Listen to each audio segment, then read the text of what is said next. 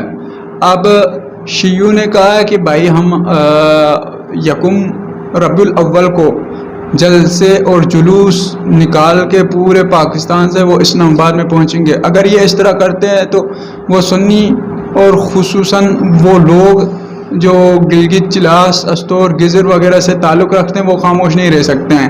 چونکہ ان لوگوں نے جب یہ بل پیش ہوا ہے تو صحابہ کرام کی شان میں بہت گستاخیاں کی ہیں. وہاں پہ خیر ان کو تو جگہ چھپنے کی نہیں ملی جب سنی نکلے ہیں باہر. تو اب یہ چاہتے ہیں کہ یہاں پہ آ کے ملک کا امن خراب کیا جائے.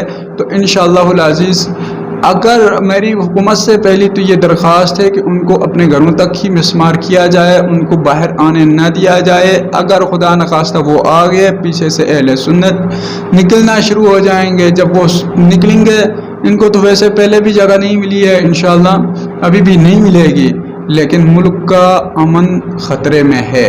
اس لیے میری حکام بالا سے گزارش ہے یہ جو ویڈیو سنیں گے تو ان سے یہ میرا مطالبہ ہے کم از کم آپ اتنا فرمائیں, اتنا کام کریں کہ یکم ربیع الاول کو ان کا کوئی احتجاج نہیں ہونا چاہیے, کوئی مظاہرہ نہیں ہونا چاہیے, کوئی لانگ مارچ نہیں ہونا چاہیے. اگر ہو گیا تو یہ پاکستان کے لیے خطرے کا باعث بن سکتا ہے, کیونکہ جب وہ وہاں سے نکل آئیں گے تو ظاہر ہے روڈ وغیرہ بھی بلاک ہوں گے, ملک پھر پیچھے کی طرف چلا جائے گا.